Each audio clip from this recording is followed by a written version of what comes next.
નમસ્કાર દર્શક મિત્રો, આપ જોઈ રહ્યા છો B1 ન્યૂઝ। હવે જોઈએ અગત્યના સમાચાર।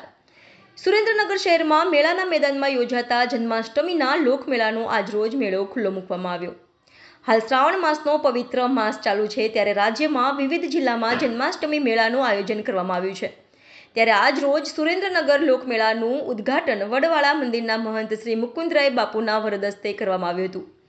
મેળાના ઉદ્ઘાટન દરમિયાન નાયબ મુખ્ય દંડક શ્રી જગદીશભાઈ મકવાણા, સાંસદ શ્રી ચંદુભાઈ શિહોરા, પાલિકા પ્રમુખ શ્રી જીજ્ઞાબેન પંડ્યા સહિતના ઉપસ્થિત રહ્યા હતા।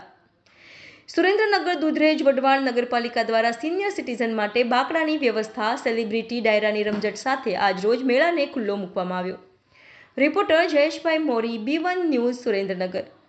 દર્શક મિત્રો, B1 ન્યૂઝને લાઇક, શેર, સબસ્ક્રાઇબ કરો, બેલ આઇકન પ્રેસ કરો, જેથી આપને નોટિફિકેશન્સ મળતી રહે। સુરેન્દ્રનગર મેળાના મેદાન ખાતે સુરેન્દ્રનગર દુધરેજ વઢવાણ નગરપાલિકા દ્વારા આયોજિત આ કૃષ્ણ જન્માષ્ટમીનો લોકમેળો, જેને દુધરેજ વડવાળા મંદિરના કોઠારી બાપુ પરમ પૂજ્ય મુકુંદરામ બાપુના વરદ હસ્તે ખુલ્લો મૂકવામાં આવ્યો છે। સાથે સાથે સુરેન્દ્રનગર લોકસભાના સાંસદ સન્માનની શ્રી ચંદુભાઈ શિહોરા, નગરપાલિકાના પ્રમુખ બેન શ્રી જીજ્ઞાબેન પંડ્યા, એમની સમગ્ર ટીમ, અમારા શહેરના પ્રમુખ ભાઈ શ્રી મહેન્દ્રભાઈ પટેલ અને એમની ટીમ સર્વે ઉપસ્થિત રહી આજે આ મેળાને ખુલ્લો મૂક્યો છે।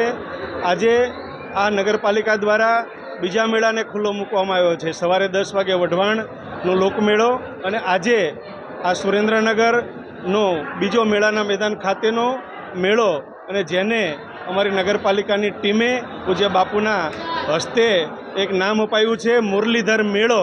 એટલે આ મુરલીધર મેળાની મજા અમારા સુરેન્દ્રનગર વાસીઓ સૌ 24થી 29 ઓગસ્ટ સુધી, એટલે કે 6 દિવસ સુધી એ મેળાની મજા માણવાના છે। આ મીડિયાના માધ્યમથી આ સુરેન્દ્રનગર વાસીઓ, આ ઝાલાવાડ વાસીઓને હું અપીલ કરું છું કે 6 દિવસ સુધી યોજાનારા આ મેળાની અંદર જે ચકડોળ છે, અલગ અલગ પ્રકારની રાઈડો છે, ખાણીપીણીના સ્ટોલ છે કે સાંસ્કૃતિક કાર્યક્રમો થવાના છે, આ બધા જ કાર્યક્રમો અને મેળાની મજા સુરેન્દ્રનગરની સૌ જનતા માણે એ પ્રકારે એમને હું અપીલ કરું છું।